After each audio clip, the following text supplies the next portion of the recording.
Okay, thanks everyone for coming out this afternoon. I know it's a few minutes after 12, and as Brad just mentioned, and Nick updated me that we'll be bringing sandwiches in momentarily.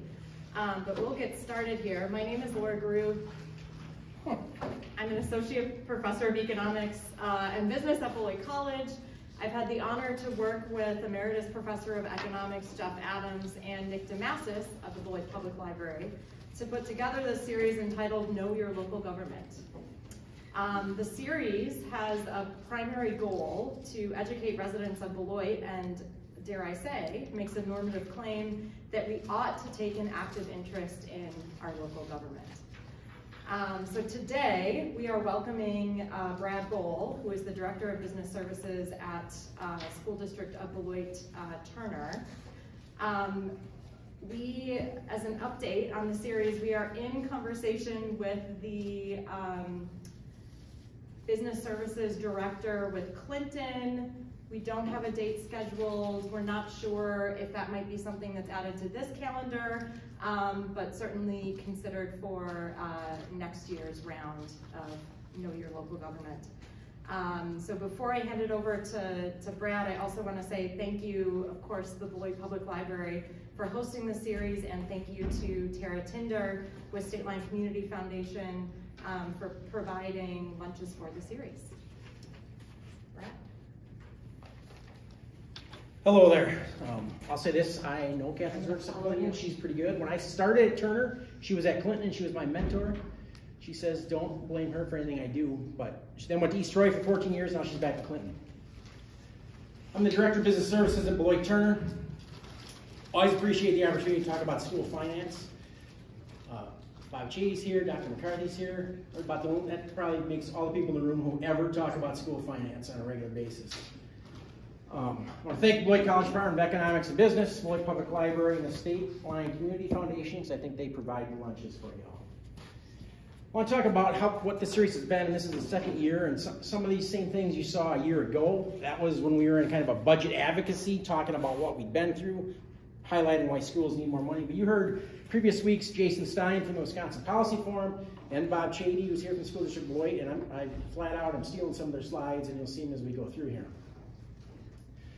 I endeavor to educate and explain by kind of being factual with data and numbers, but I'll tell you right away I'm not neutral. My position isn't really that controversial, isn't that political. I think strong schools make strong communities. I don't know that that's arguable. And that investments in public schools are investments in workforce development. That's kind of where I come from. I tend to talk fast. If you want to, at any time, if I'm looking up here and I don't see you, yell at me, put a hand up, ask me a question. I'm fine with that. We're going to talk about school finance in Wisconsin. Jason talked about that well. I don't know how many of you didn't hear either Jason or Bob, but I'm going to cover some ground a little bit. And then where we are, what changed this school year specifically, this current biennial budget, and there were some significant changes. And then how those changes affected our district for this year. Getting to the low revenue ceiling, which we'll talk about what that is, and the impact of school levy credits. We'll talk about what those are. If you want to ask me anything when I'm done, I'll stay, and as long as I can, to give you an answer that you'll either believe what I'm telling you or understand what I'm telling you. Maybe we'll have to pick between those two. I'm not going to talk a lot about the details of our actual budget. If you want to know what % of our expenditures go to staff, what % of revenues come from the state, I can provide you all that. Give me some contact information I can send to you. That's not really going to be the focus of what I'm talking about today. I spent a lot of time talking about property taxes and how we determine what the amount of property taxes we're going to levy from municipalities with property in our district are, which in effect is what we're going to do to your property taxes. They can go up, down, and how we make those decisions. So we have to start with K-12 funding in Wisconsin. There's 421 public school districts in the state, and every one of them is impacted differently by any change in the school finance formula. When the state legislature does something, how it affects Bob's budget in Beloit is not the same way it affects my budget at Beloit Turner. That's just not how it works. Depends on what your enrollment is. How many students do you have? Are you going up or are you going down? What's your equalized property value? School districts with low per pupil property valuations receive more equalization aid. Relative to the finance formula, that means they're poorer, they get more aid. Wealthier districts, based on property value, relative to other districts in the state, get less aid. And then a factor of what your school district spent 30 years ago in 92, 93, that still determines largely how much you spend today. And I don't have a lot of time to explain that, but that's just a fact because that's when revenue limits came in. And we've been capped since then. And then finally, huge impact of whether you've had a successful operating referendum. And that clearly creates some haves and have-nots. Because some people have passed several operating referenda, some have never went to referenda, and some have went to operating referenda and failed. And then you got no good options at that point. Better understand the finances of any public school district, we need to know how all public school districts are funded. What I want you to keep in mind is, and we'll talk a lot about what the revenue cap is, that each district has a different revenue cap. And then I have, so you get these slides, it's linked here, but I have an easier, more surefire way to, it's about a 3-minute video that is pretty good. So I am going to elect to play it.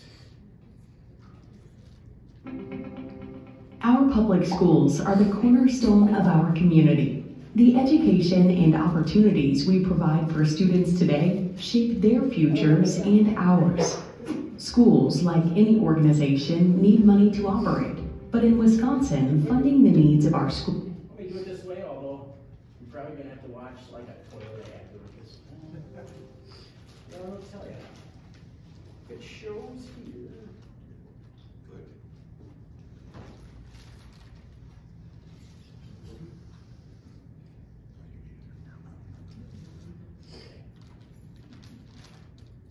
It was on the screen there for some. Yeah, it wasn't a Toyota. Close all these other videos. Can be there. That was just your background. Do you have it set to duplicate screens?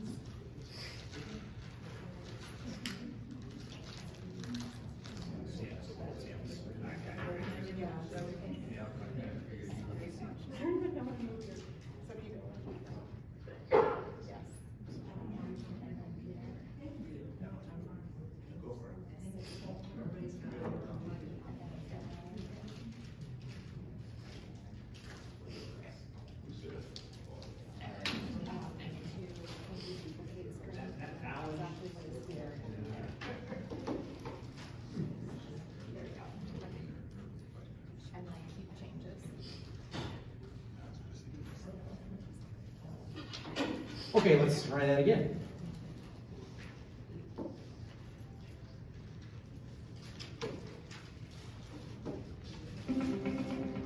Our public schools are the cornerstone of our community. The education and opportunities we provide for students today shape their futures and ours. Schools, like any organization, need money to operate.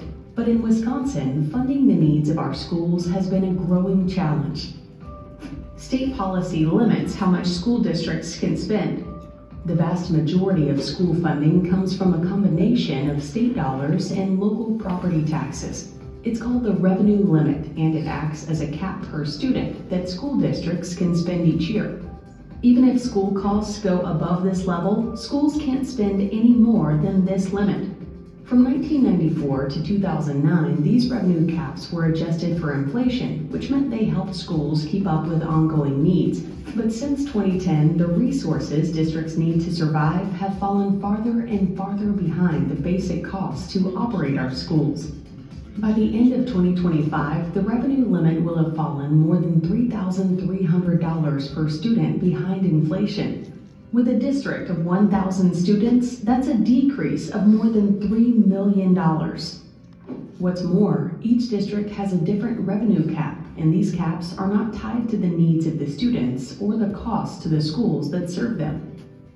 Our job as a school district is to make sure all of our students have access to the exceptional educational opportunities we provide, no matter what their needs when they walk through our doors. But state funding falls short of what it costs to meet the specific needs of many of our students. When that happens, we have to use money from our general fund to cover the difference, which means taking dollars from other important needs. The largest portion of our budget goes towards staffing. Our people are the heart of our schools. Without enough educators who instruct, support, and inspire learning, schools can't provide the lessons, programs, and opportunities our students deserve. Other important budget items include curriculum, technology, transportation, operations, and maintenance. School districts work hard to balance their budgets, yet resources for schools have been shrinking year after year since 2010. With costs growing so much faster than funding, districts are always looking for ways to trim costs and work smarter, like deferring needed school maintenance, cutting programs, reducing staff, and many other strategies. But schools can only cut so much before they start to harm educational opportunities for their students. To maintain class sizes, keep up with rising costs, take care of school buildings, and protect high-quality instruction, many districts have turned to their community to help fill the state-imposed funding gap. Since the arrival of revenue limits, over 80% of school districts have done so by asking local voters to raise their caps through an operating referendum. Most have used the option multiple times. Our children don't have time to wait for state policymakers to fix the school funding system. By putting the needs of our students first, we are investing in their potential and the future of our whole community. Strong schools make strong communities where families want to move and stay. Learn more about school finance in Wisconsin by visiting our websites.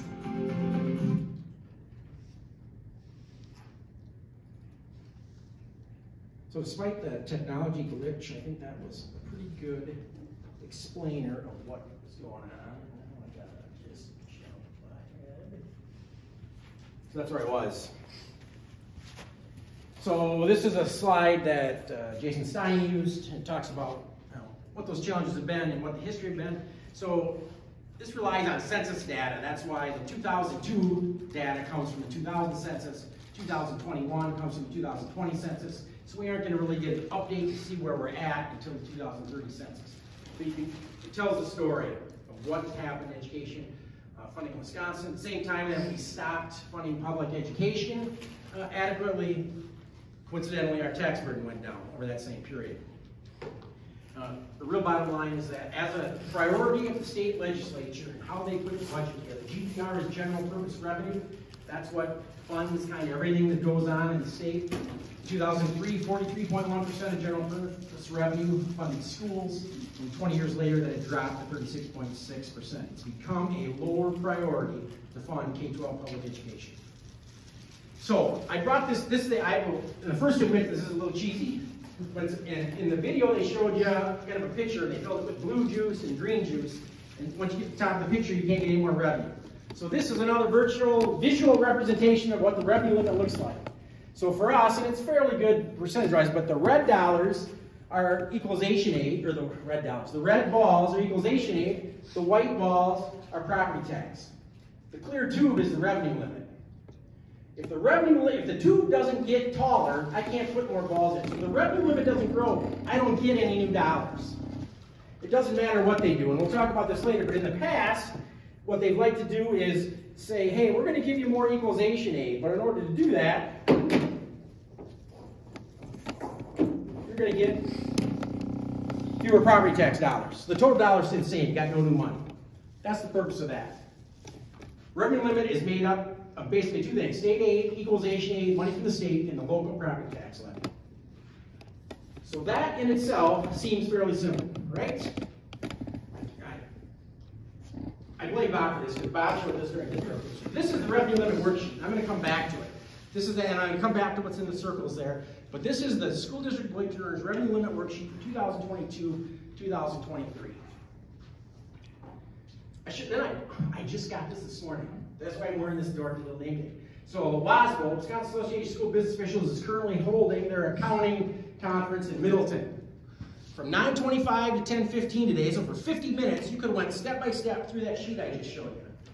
Mind you, the only people at that conference are business managers and bookkeepers. And they're going to explain to them for 50 minutes. So the odds of me explaining that sheet to you in the next 5 hours are nearly impossible. But that's what we're talking about. Is the revenue limit is what the revenue limit is. So what changed in the current budget for this school year, the 23-25 biennial budget? What changed? So $325 per pupil increase in each year of the biennium, 23, 24, 25. And then increase the low revenue ceiling to $11,000 per pupil for this year. What does that mean? First of all, the low revenue ceiling is not a ceiling, it's a floor. And what it means is this. If you, in the last year, and I went back to that sheet here, so this is 22-23. If you look right there, it says $10,110.71. That's how much revenue we could raise per pupil. This is where we count pupils. We got 1,188 resident pupils. That 10,110 times 1,188 equals about 12 million. That's how much money we can raise. So the low revenue limit ceiling said, which is really a floor, said if you're not at 11,000, we are at 10,100, you can go to 11,000 for this year. Which for us meant,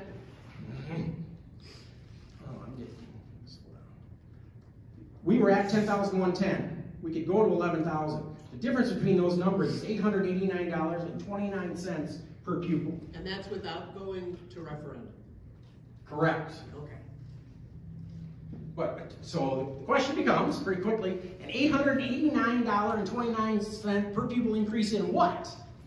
Because we did not get an additional $889.29 from the state. That's not what happened. Go back to this thing. What they did is they said you can grow $889 times 29 times your number of students. This too will get bigger. But the difference between where it is now and where it's going to be is not going to be completely red balls. You're going to have to go to your property taxpayers for some of it.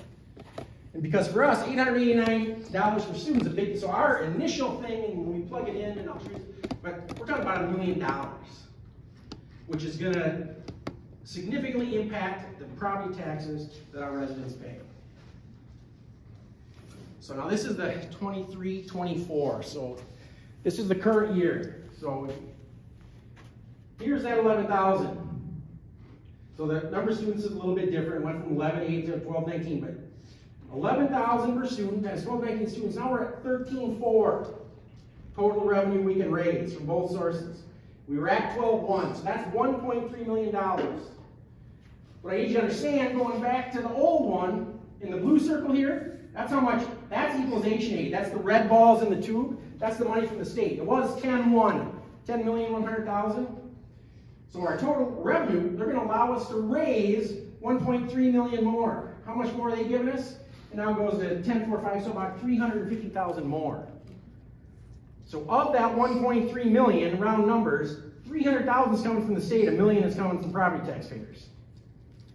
I promise you, if we pass all that $1 million along to property taxpayers, Dr. McCarthy and I get a lot of phone calls when tax bills come out. That's how it works. So how did we manage that? So I got a history lesson. So for completely understandable reasons, state legislature supports property tax relief. They don't want your taxes to go up either, because when your taxes go up, you tend to call them too. They don't like that. Typically, they've accomplished this goal by freezing the revenue. So in 6 out of 8 years, they said this plastic tube gets no bigger. They don't let it grow. At the same time, because they wanted to show how supportive they were of public education, they said, hey, we're going to give you a bunch more equalization aid, because we're going to give hundreds of millions more dollars to public schools. Well, here's the deal, as I just said. If you give me 2 more red balls, but don't grow the tube, I got to take 2 white balls out, and I got no new dollars. So they, in the past, prior to this year, well, primarily prior to this year, how they provided property tax relief was by freezing the size of that tube and pouring more money into the state equalization aid. When that happens, we get no new dollars to spend. So when you heard a year ago, when I was showing some of the same trends that Bob and Jason showed in terms of where Wisconsin school spending is, you heard me talk about what we need is an increase in spendable resources. We don't simply need an increase in equalization aid is meaningless. So at one time, James Carville was famous for saying it's the economy stupid. For this man, it's the revenue limit stupid, and I don't care how much equalization aid you give me. If you don't grow the revenue limit, I got no new dollars to spend. I can't give anybody a $1 increase if I don't have another dollar to spend. So then I just pulled that. So in the 2022-23 budget, last year, that's what they did. They put $188 million in equalization aid and went all over the media in the state saying how wonderfully they supportive of public schools they were, because they gave public schools $188 million more dollars. what they did was allowed property taxpayers across the state to save $108 million in property taxpayer money. We got no new dollars to spend. In that year, revenue limits were frozen under the budget, so the increase came totally as providing property tax relief. And just remember, in 6 of 8 years prior to this year, so the 8th year was last year, 22-23, in 6 of 8 years, there was no per pupil increase in the revenue limit, which is 100% why 85 school districts will go to referendum on April 2nd with a total of 91 referendum questions. If you look in our area, we're talking Beloit, Brodhead, Edgerton, Evansville, Jefferson, Judah, Marshall, McFarland, Parkview, Stoughton. Those are just the ones close to us. There's 85 of them.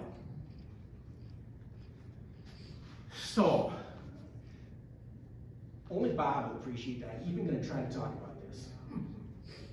It's not the only way our state provides property tax relief. There's a thing called a school levy tax credit. So this is an excerpt of a tax bill for someone who's in, and for reasons I'll come back to later, I did not pick a church. This is City of Beloit, School District of Beloit. But what it says right on the tax bill, school taxes are reduced by school levy tax credit of $511.48. So that means that the state gave, in this case, the City of Beloit, a lot of money. And if I lie by anything, Eric can correct me on this one. And then as he determines out, $511.48 of that money is this particular property's allocation of the property tax credit for that property. So all I'm showing you is that that's on your tax bill. And some of you have probably never understood exactly what that is, and you might have a little bit of idea when you leave here today, but I make no promises. So what are school levy tax credits? School levy tax credits are distributed to municipalities based on each municipality's share of statewide levies for school purposes. What does that mean? Based on property value tax paid. So equalization aid, we already talked, is based on per pupil property values. Equalization aid tends to be distributed, appropriated more to relatively poorer schools than wealthier schools. In this case, school levy credits tend to flow. They don't flow to school districts, they flow to municipalities. They tend to flow to municipalities who pay more in taxes. So they don't go to relatively poorer municipalities, they go to relatively wealthier municipalities. And then let's say it's $1 million is the total levy credit that City of Beloit gets from the state. Then they, based on each property's assessed value as a percent of the corresponding municipal's total assessed value, they figure out how to distribute that $1 million. And they don't really distribute it, they simply subtract it from taxes. Because if school levy credits were zero for the City of Beloit, that person's property taxes could have been $511 higher. Why do school levy credits matter? So I'm back to what I said before. For completely understandable reasons, the state legislature supports property tax relief. School levy tax credits unquestionably provide property tax relief. Why is it a big deal this year? Because here's what they did in this year's budget. I should say this 2-year biennial budget. They put $590 million into school levy tax credits and $543 million in equalization aid. Equalization aid are the red balls that they give us so we can expand programs. With the revenue limit increase, we need more equalization aid. They put more into school levy credits than they did into equalization aid. That's a really big number. Right. Yep. So the city is getting municipalities are getting $590 million. 590 more than they got previously. As it shows up as revenue sharing? No. Or is it an additional? It is simply school levy tax credit. So let me explain it this way. And I'll get into this. Let's say we levy $1 million to the City of Beloit. The City of Beloit doesn't pay it. The City of Beloit either gets that money from, they either allocate property taxes to all the residents in the City of Beloit that are within our school district boundaries, and they raise $1 million and send it to us. In this case, they get, it was an increase. They already were getting some. So let's say $100,000 is what they get from the state in school levy credits. Well, now we're only taxing school district residents 900,000, they got 900,000 plus 100,000, and we're getting that million. Whether school levy credits are 0 or 100% of what property taxpayers pay, they don't benefit, and we don't benefit. All we're getting is what we levy. All they're paying us is who benefits if school levy credits go up? Property taxpayers. Doesn't impact Eric's life if he gets no school levy credits or a whole bunch. All it changes is what he's, appropriating each individual property taxpayer. Correct. Does that answer your question? Yep, go ahead. So, if the 22-24 biennial budget. 23-25. No, I want the other one. 21-23. Thank you. If that biennial budget gave taxpayers a break by not increasing the revenue limit, is this new budget giving taxpayers a break using a different mechanism? Is it the same idea, just shifting the tool? If the revenue limit doesn't increase. But it didn't, right? Because that was the right. So that means that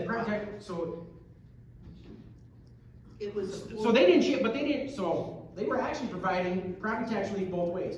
Municipalities were already getting school levy credits and applying them. So this is a continuing. They didn't change it; it was the same. But when they specifically freeze the revenue cap, put 188 million in equalization aid, that means property taxpayers are on the hook for 188 million less. So in that year, that's directly how they applied the property tax relief. Right. But this is just another mechanism for property tax relief. Right. Two completely separate mechanisms. One flows more money flows to less wealthy school districts when it's put in equalization aid. Right. More money flows to wealthy in terms of property value municipalities when they put it into levy credits. And then you mess with the revenue limit as another separate factor on top of both of those things. I would agree with that. Okay, thank you. So here's a simple example. Simple is a relative term. Yep, go ahead. I'm slow on the uptake. Hey, this is not, I just told you they were took 50 No, minutes just to explain the revenue sheet to business managers this morning. It's tough stuff. Who makes the decision on what how the spending cap? Who makes? Ultimately, state legislature.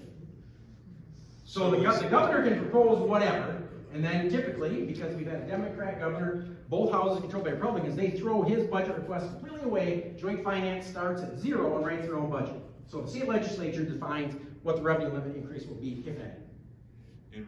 And why does the common citizenry have no clue about this? I'm not certain I can answer that. Do they keep it hidden? Nobody talks about it? I'm sitting here shocked. That's good. I like shocking people. To hear that it hasn't risen in 6 of 8 years. And I'll show you. And just by the way, you know what inflation has done? Exactly. Hey, so we're on the same page. How do people not? This is preaching to the choir right now. How do people not see this? Well, I'm here to tell you. So I do this whole thing in 2 minutes at a time. I can testify in front of the Joint Finance Committee. I talk to the legislature. They don't care. Jamie did preach to the choir. Yeah, but that's true. So simple is a relative term, but let's take a simple example. And I kind of use these already. So 100% of municipality aid is located within the boundaries of school district X. Because it gets messy. The city of Beloit has property in the school district of Beloit-Turner. Most of the properties in the school district of Beloit. The town of Beloit, most of the properties in the school district of Beloit-Turner, some of it's in the school district of Beloit. So it gets messy in terms of figuring this out. But we're talking about a municipality that's entirely, all of its properties in the same school district. School District X levies $1 million in school property taxes for municipality aid. So that's, if I'm School District X, Eric is municipality aid, I'm sending him the first week in November something that says we need in the next year $1 million in property taxes from them to support school operations. At the same time, municipality A is receiving that $100,000 in school levy credits from the state. Which means they need to get $900,000 from taxpayers, add it to the $100,000 they got from the state, and that's how they send the $1 million to us. So, school levy tax credits resulted in property tax relief for residents of municipality A, because if municipality A got no dollars, zero as opposed to 100,000, they would have had to get 1 million from all the property taxpayers. In this case, they only get 900,000, so property taxpayers collectively pay $100,000 less. Municipality A got the school levy credits, not school district X, and they pass them on to us just as they would. Again, it doesn't matter to them whether it's $0 or 100,000. If it was $0, they tax people for $1 million. Because it's 100,000, they're tax people for 900,000. And at the end, they send it all to us. The only people who benefit are taxpayers. So now I get to more. In the school district Beloit Charter, we had to set the tax levy for this school year. And we knew two things. We could not raise property taxes by $1 million. That would be significantly painful for our property taxpayers. How painful? Is it $100 a family? Well, would it be $1,000 a family? I'll tell you what. Because if we say the pain limit of people is $75. In our district, $1 million would be a 20% impact. 20%? Yeah. So here's what I can tell you: is $250,000 was virtually no impact.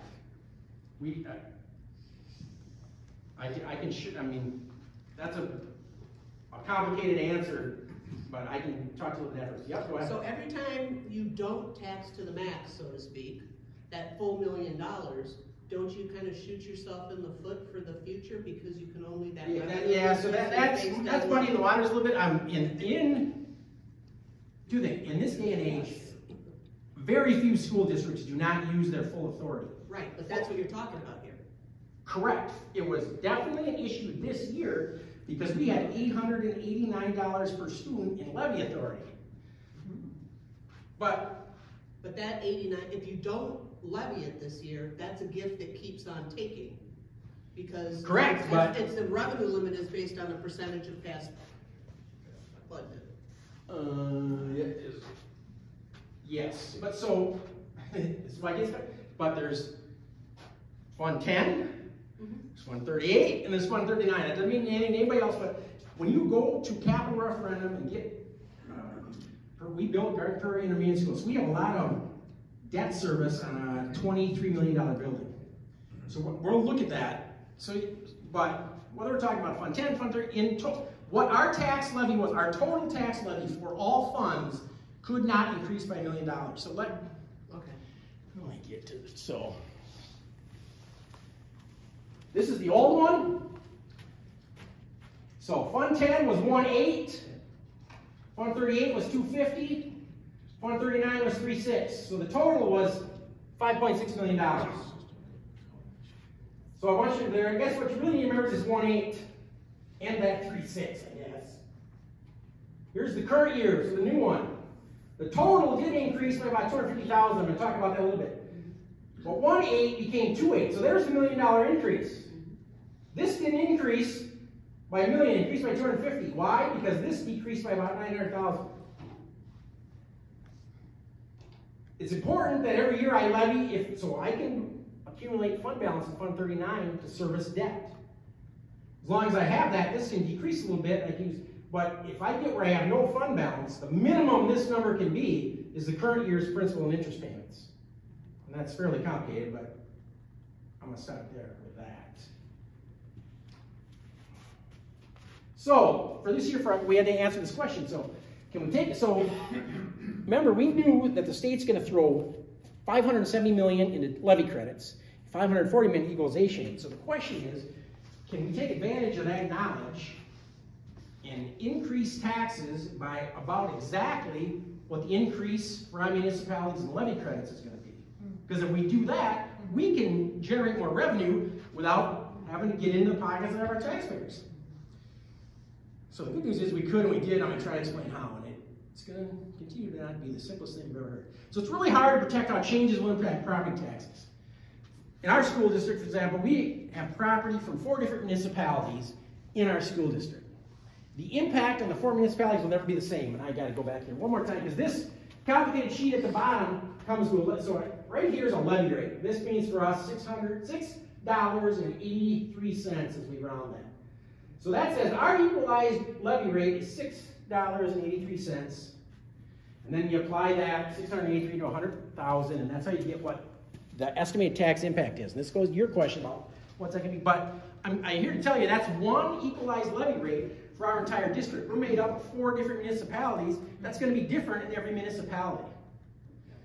So it's really hard to predict how changes will impact property tax. For us, 85% of our district is made up by town of Beloit property. So we really try to see if we can nail that, everything else kind of comes out in the wash. The other thing that makes it really hard, municipalities reassess property, do revaluations. Oh, that scares the heck out of taxpayers. Oh, my house is going to go up, it's going to be worth $100,000 more next year when I get reassessed. Now I'm going to pay taxes on that. I'm going to pay way more in taxes. Well, in reality, your levy rate's probably going to go down. But it is what it is. But I promise you, when people say they're going to get reassessed, they get a little, even my city taxes are going to go up, my school district taxes are going to go up, my Blackhawk Tech taxes are going to go up. I mean, that's a big deal, and people don't always understand that process. So here's what happened. So I apologize. I can't really explain to you the entire thing, but as a result of what we did, our estimate of what the new levy credits were going to do was pretty accurate, because in the town of Beloit, with the reassessment, if your property value increased by 50% or less, your assessed value, you either paid the same amount of taxes as the prior year or less. So if it only increased by 44%, you would have paid less. If the value of your town of Beloit property increased by more than 50% as a result of the reassessment, you paid more in taxes. And that's just how it broke out for us. If you look at what the average reassessment increase was, and I would be lying to you, I don't have it something, but in most cases, people's taxes did not go up, and if they did go up, it wasn't by very much. Here is the tax history for a property. It's in the town of Beloit, and it's in the school district of Beloit-Turner. From 2012 to 2023, here are the assessed values. In just the last year, because of the reassessment, it went from 211,000 to 322,000. So it's an increase in just the last year of 52%. So they're above that 50% mark. So their increase in taxes went from, for school taxes, from $1,782 to $1,806. So their taxes go up? Yes, their taxes went up by $24. I don't think that's incredibly painful. I won't do that. I don't want to poke people that aren't here to defend themselves. Here's another property. It went from $299,000 to $433,000. But in the last year, that revaluation was only 44.74%. Their taxes went down, 2,526 to 2,428. So what I'm telling you is, when we look at setting the levy, we're looking at all these things. Bob's doing the same thing in Beloit with incredibly diverse factors and other things going on. What's the revenue limit doing? Well, it's better than it was 6 out of 8 years, because it's not 0 per pupil, it's $325 per pupil. Low revenue ceiling up to $11,000 was huge for us to generate new dollars. These, I'm going to not address those three. I mean, obviously, if you have successful operating revenue, that affects what your levy is going to be at. Here's the things that decrease it. And it makes sense. These are 2 things we talked about as property tax relief. More equalization aid or school levy credits. Those things will decrease what you have to levy in taxes. So this won't make sense to too many people, but I want to say this. We consider ourselves to be a tax levy district, not a tax levy rate district. So this is each year. In 2008, we had a successful referendum. Here was this is all funds. Our total levy, the total dollars we got from property taxpayers was 4.6. In 9-10, we put it at 4,830,541, and it didn't change for 10 years. We did not claim it. So, gotta remember here's what property values are doing at that time, down, down, down, down. So at the time, you could have said this to me. You know, in 9-10, if you're a levy rate person, the levy rate used to be 10.01. Now it's 11.88 because you guys keep jacking my taxes up. I'm saying I haven't raised your taxes a single dollar in 10 years. The levy rate's up because property values are down. If your taxes went up if this year your taxes went up by $50, somebody else went down by $50 because I'm getting exactly the same amount of taxes I got. So then what happens in 2018? We have another successful referendum, but it's in November. That's when you have to certify the levy. We know what's going up. We don't know how much. So we take a small step up to 4.9, and that's because we did fudge this a little bit. We said, let's raise it enough to keep the levy rate exactly the same in an environment where property values are increasing, so it went to just under $5 million. The next year, our financing's locked in. We sold the bonds. We've set up the amortization schedules. We're at 5, 6, so we would have stayed at 5, 6, 6, 9. I wouldn't say forever, but till I end my career at school district Beloit Turner. But they changed the low revenue ceiling. That allowed us to raise from here to here, and that difference was made up almost entirely by school levy credits. Very insignificant or almost no increases to actual taxpayers. That's what we did. So I'm going to show you how that played out. So here's our actual property tax levy. I talked about these funds. It doesn't mean anything to you, but this is the big one. This is referendum debt. March payment, March and September payments for interest, March payments for principal. This is our Fund 10 operating debt, $2 million to 1.8. So this is what I'm saying. We could not pass along this $1 million increase to taxpayers. But we needed that $1 million in our operating budget. So as a result, here's what happens to the referendum debt. I'm just going to add to this real quick because I think this is important to understand between districts. If we didn't have referendum debt, our levy rates would almost all be the same. Or if we didn't have operational referenda to allow us to increase the levy limit, we would all be about $3.50 to $4. That's what our levy would all be across the state. So if you have operational referendum authority, or you have the capital authority, bonds, that's what brings it above that. Because everything is equalized.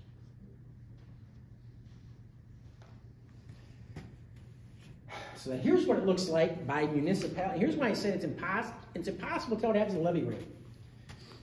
So this is 2 years ago, 5,669. This is last year, 5,6. So property tax levy is exactly the same.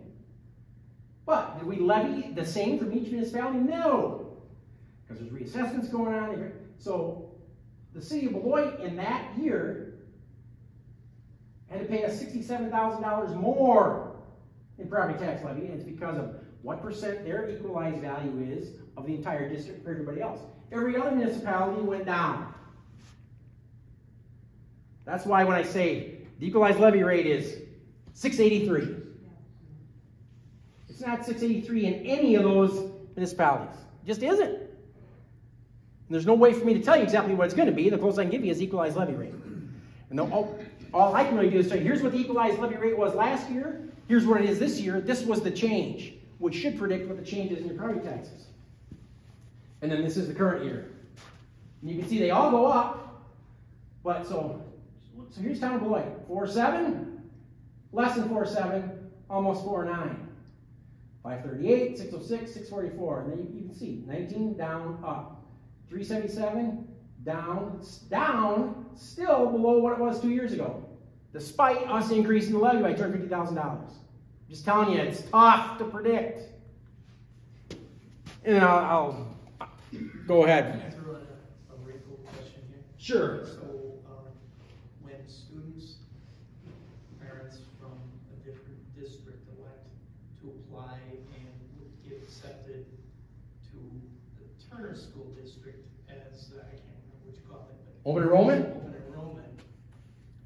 How does that flow? Does the original school district still get the tax credit because the property where the student lives is in their district? I mean, how does it affect your... If I have a resident student in my district, they count that head count, which in the prior year was 1188. This year was like 1219, which means when I get the increase in low revenue ceiling, I'm taking $11,000 times that student, and I'm getting that tax money. But if that student open enrolls out to Beloit, I don't remember if it was this year or last year that the transfer amount is $8,612. So that money is going to go to the district they transfer to. I keep the difference because that's what I got. So there's no separation benefits to our school district if somebody, I thought that it went two ways, that like the school, and I don't mean to choose the school. What do you say 1, 2, 8, what are you talking about? Well, you have your tax levy credit from the property. Yep. And then you have what's given to you through the state. So if a student still lives in the city of Beloit and is part of the city of Beloit School District, but elects to come to Turner.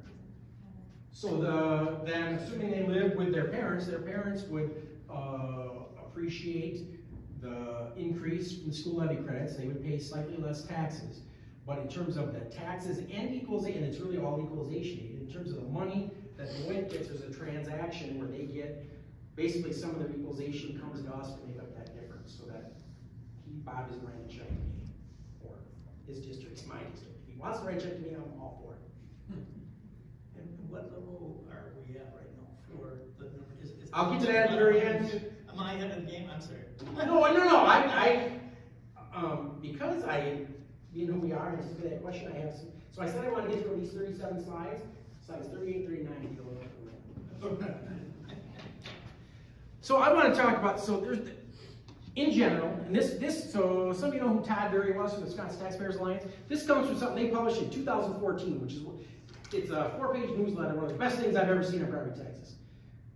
He's talking, if you're and this influenced me greatly, and that's why I don't care what our levy rate is. I care what our taxable levy is. Levy rate does not matter. And that's what this says. I'm not going to read it to you. So I want to get, so we got 325 per student. We actually got more than that because of the thing. But you hear a lot of this. You're getting $325 for 400 years. That's got to be more. Well, let's calculate what that is as a percentage of your revenue. And then we talk about inflation. Here's what inflation has done since, and you saw in that, I might put a slide there, I can't remember, but in that video, it talked about since the per pupil increase in the revenue limit was decoupled from CPIU or inflation, districts are $3,300 less per student than what they got if that amount had grown from inflation. That average is 2.45% over that period for a total of almost 40% increase. So remember, so if you go, so this was the last year, so in 6 of these 8 years, you're getting 0% increase in revenue. That's what your costs are going up. Potentially more than CPIU is one measure. This number is important to us because when we have to bargain with teachers, these are the percentages everybody at a minimum, that's what everybody's expecting in salary increases. This I stole from Bob. That's what I just was talking about. Used to be the per pupil amount and the revenue limit tracked inflation. They decoupled it, and surprise, surprise, it's fallen below inflation in that time. Here's talking about enrollment. So this is current year is always tough. This is last year, in the last fiscal years of 22-23. This isn't counting students, this is counting dollars. That's our net gain from open enrollment was $3.3 million. This year's amount, so I answered my own question, this year's amount is 8,618 people. So I'll tell you right now, Bob's district's got a referendum on the ballot in April, and we don't. The only reason we have not gone to operational referendum is because of this number. So that's our revenue limit, and I got those red balls from equalization aid, those white balls from property taxes. I got another pile of 3.3 million green balls that's revenue from open enrollment. Here then is, in the current year, this is students, but this changes because we count them in January, some of them stay, some of them leave, some more come in. That's our total enrollment, everybody. Those are non-resident OE in, resident OE out, total resident students. For that student net gain, that net number of students times that amount equals, that's what we kind of expect as a net gain this year from open enrollment. That's all I got. I do have one more document to show you since I got through all that, which goes back to the levy credits and how we determined how that all worked out and where it came from.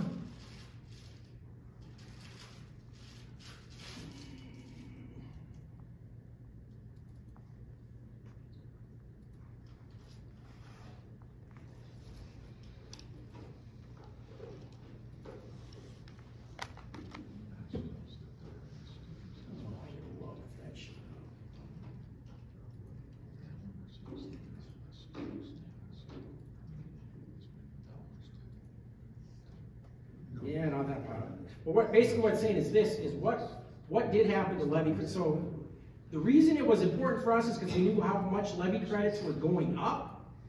That's per student. But I want to show you, so for the town of Beloit, last year in 2022, they already got $978,000 in school levy credits. This year with the increase, they got $1.2 million. So that total increase for the town of Beloit was $221,000. Now, 84% of their properties in our district, so some of it, so like $190,000 of that was for our district. The rest was for the school district Beloit. But that's how we kind of got that $250,000 number, and I give up on technology. I screwed it up once, I'm not doing it again. That's all I got. Go back to the open enrollment. And again, the revenue you get is outside of the limits. Correct. So it's really good money. Yeah. All right, so just so we're clear, I don't get any bad money. But The payments by the Beloit School District 2, are they inside of the revenue limit? Yes. So if you get it, it's outside, but if you pay it, it's inside. Correct, because it's part of our, budget operational. So, I mean, open enrollment's really good for Turner. You know, it's really bad for the school district of Beloit. And honestly, I mean, you know. so here's what I've said to people. If let's say we had the same total enrollment and no open enrollment in kids, we'd be worse off. Because our revenue capped by that for every student. Because the open enrollment revenue is outside the cap, that's a huge deal. So for us, over that time, we went from about net $80,000 in open enrollment in 2008 to net the 3.4 million. That's what kept us at pace with inflation, and that is why we have not gone up. That's the reason. How would we ever equal that out so it wasn't so painful for the Beloit High School, the Beloit system, as opposed to the benefit that Turner receives because of it? Well, I'd make the same argument for what are you doing with charters and what are you doing with vouchers? Because a lot more money is flowing than 8,600. And I had that slide to put in, but so in the school district Beloit, they got the same student that comes to us, it's 8,600. If it's a high school student goes to Lincoln Academy, it's like 12,008. If they go to Rock County Christian, it's a different number, it's like 9,000 something. That's I was going to be more preaching to the choir, I'm with you. Go for it. How do people get away with this? Well, they get elected over and over and over and over, do what they want. That might be too political. But if a student comes to your district, you deserve to get paid because you were taking care of it.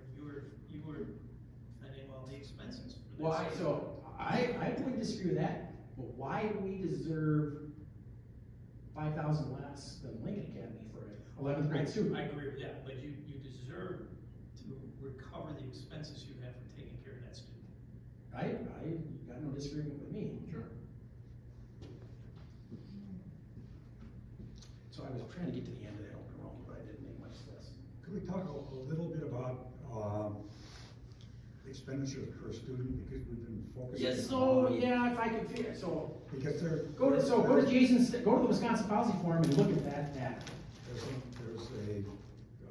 categorical aids, so that when we're talking about the revenue limits for Beloit, 11,000, we spend about 17,000 per kid. Yes. And we never quite Yes. get our hands around that. So primarily, categorical aid, so for us, let's say $20 million operating budget in Fund 10, categorical aid meaning special ed aid, so our Fund 20 years, next year when we do this, we're talking about 25, 27 biennial budget, we're going to be talking about special ed reimbursement until you get sick of hearing of it. Here's why. Our Fund 27 total cost, let's say $2.5 million. What do we get in special education? Aid from the state, $700,000. Where's that other $1.8 million come from? Fund 10 transfer to 27. That's money we can't spend on all kids.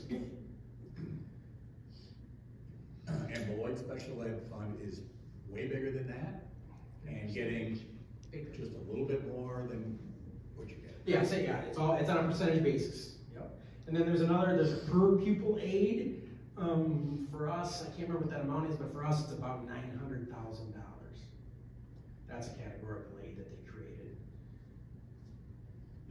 So is And again, so here's, I don't mean to interrupt or anything. One thing that I'll go back to me, those things are what I would call disequalizing factors. A lot of people say, here's what a lot of people say, Wisconsin's school finance system is broke, doesn't work. Well, here's why it don't work, because they co-opted it into this thing where all these dollars go to private schools, all these dollars go to voucher schools. We got this categorical, we got school levy credits. So I just talked about school levy credits, correct? So whether you live in the school district Beloit or school district Beloit Turner, you would be way better off as a property taxpayer if school levy credits were zero.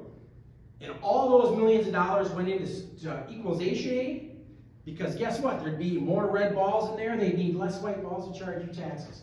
The property tax relief you get from equalization aid in a relatively less wealthy school district is way better from equalization aid than school levy credits. So this question that you raised about why is the reimbursement, whether it's Lincoln Academy or those rates are so different. So does the what's being discussed now in decoupling, does that at all get to that point? No. So here's Here's what decoupling is all about. Because when I go for this school year, we get to this sheet right here, the regular worksheet. Yes. Here's Lincoln Academy. So Lincoln, and decoupling is really not about independent charter schools. It's about private voucher schools. This is where we count students. 9.5 FTE as students, 20 FTE as students, up to 41.5 FTE as students. So that's a little bit of an alarming trend, because if you talk about exponential growth, 10, 20, 40. That doesn't end well if you continue at that pace. Don't end well. But here's what private school voucher aid deduction. So here's what this means every time. Of the money of the white balls that we charge property taxpayers, 222,000 of that is funded in Rock County Christian. And there's no way to do this without you. The groups that fund private education in Wisconsin, School Choice Now, Robin Voss, they're sick of getting beat up by local taxpayers saying, why are our local taxes supporting these voucher schools? Well, if they get it out of the revenue limit worksheet and create their own budget appropriation where it's separate by itself, they don't get beat up over this every year. Makes it more transparent. Here's our public education's worry is this. So there's an allocation, a GPR allocation for equalization aid, general school aid. They create a set, right now it'd be about a $350 million allocation to fund voucher schools. Well, in the next budget, when they want to increase things, they can say, hey, we're back to zero per pupil, but then it can make $350 million for private schools, be $600 million, and it's way harder for that to make the media. Decoupling is all about, in this biennial, so that real discrepancy in what you pay for a student, depending on where they go, that was created in this current biennial budget. And that was the private school folks' #1 ask. We want more money per student. It was done as a compromise. We're going to give them that because we're going to the low revenue ceiling at $325 per student. Now, at this point, we got one more big ask. Why do we got another big ask right now? Because there's new legislative maps. We got some people in our party running against each other. Some people who are running in 58% red districts are now in 53% red districts. Things are getting tougher. Our another ask is we got to get this off the property tax ticket right now.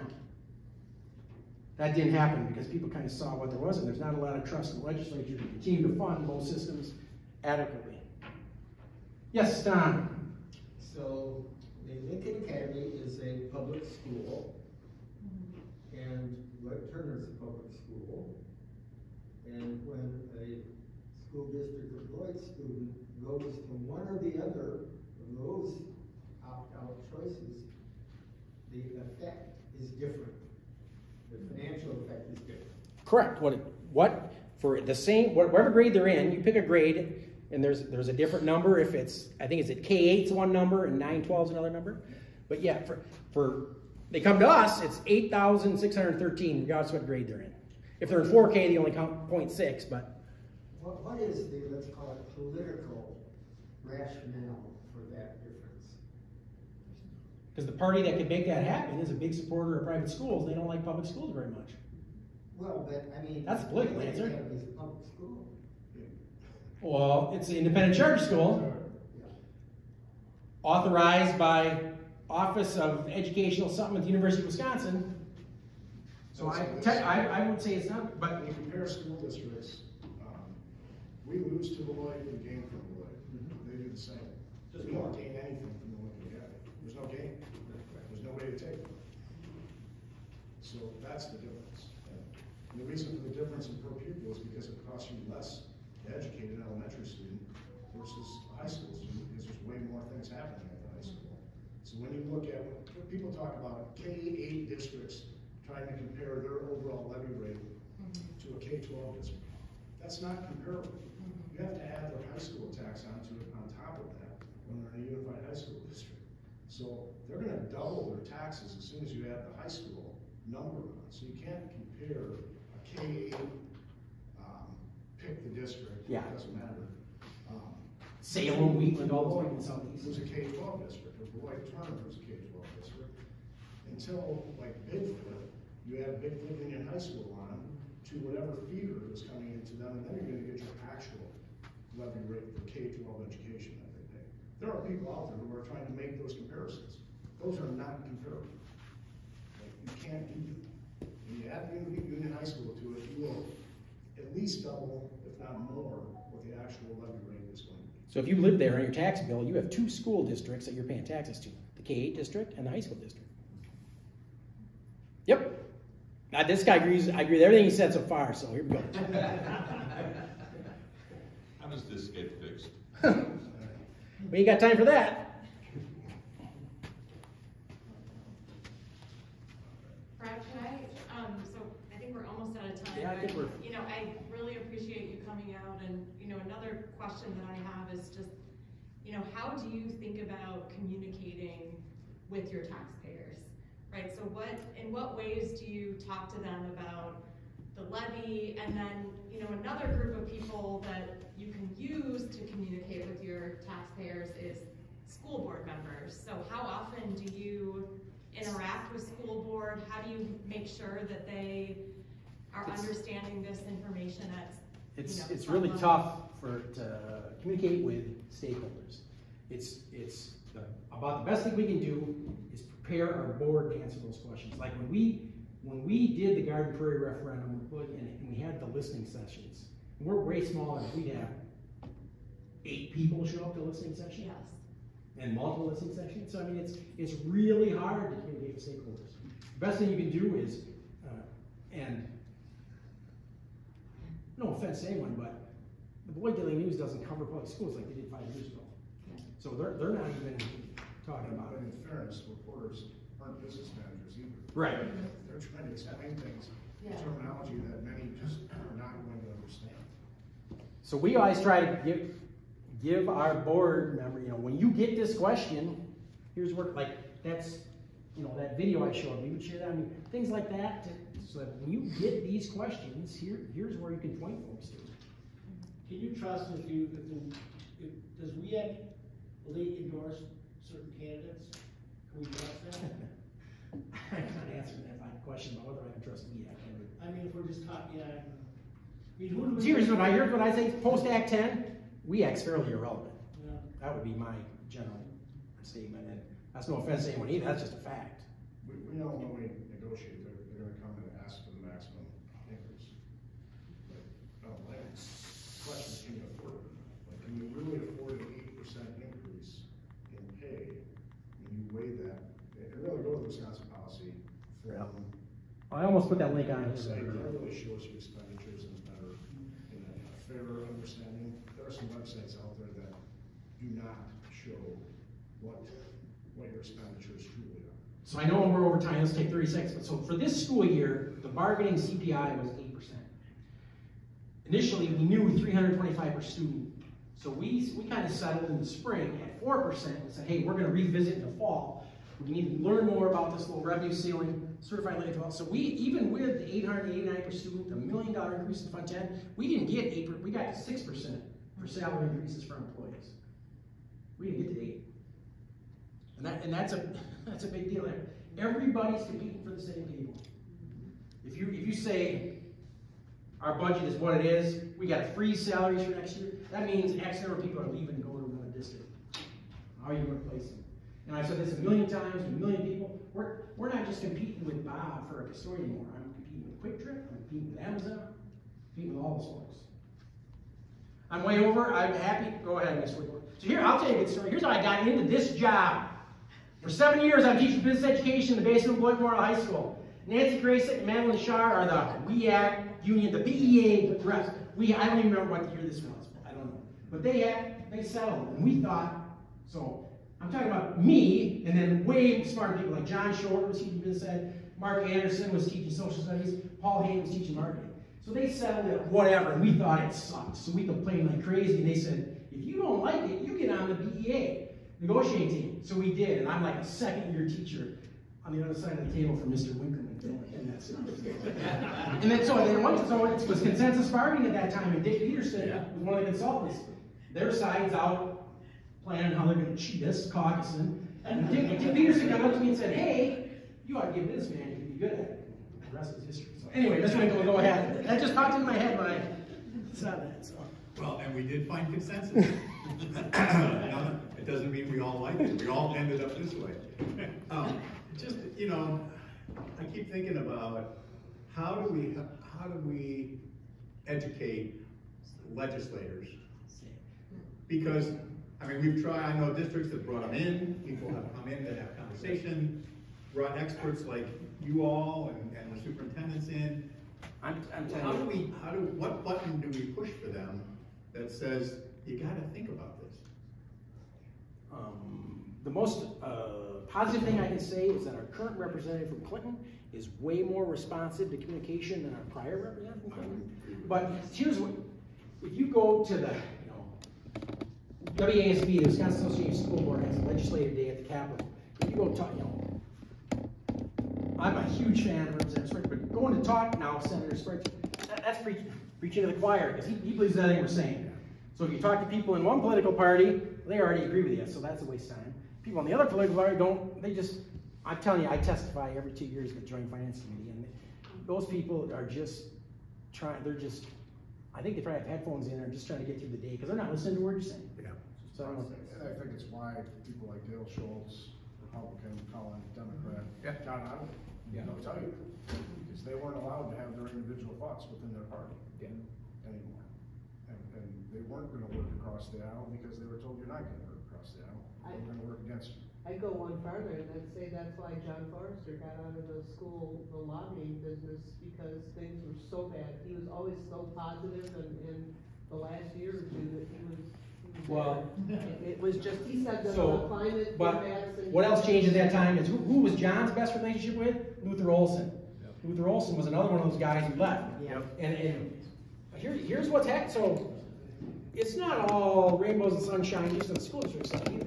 Like 10 years ago, when it came to budget time, school districts, 420 school districts probably believe the same thing. It's not really like that anymore. If you work in Berlin or Oconomowoc, you're doing some things that a lot of the people aren't. There's a political. I know John pretty well. Part of John's frustration is he was too much infighting between districts. We couldn't come to consensus and say this is what's best for all public school students in Wisconsin. Politically, you guys weren't going to do that. Thank you. Thank you. Thank you. I'm way over time.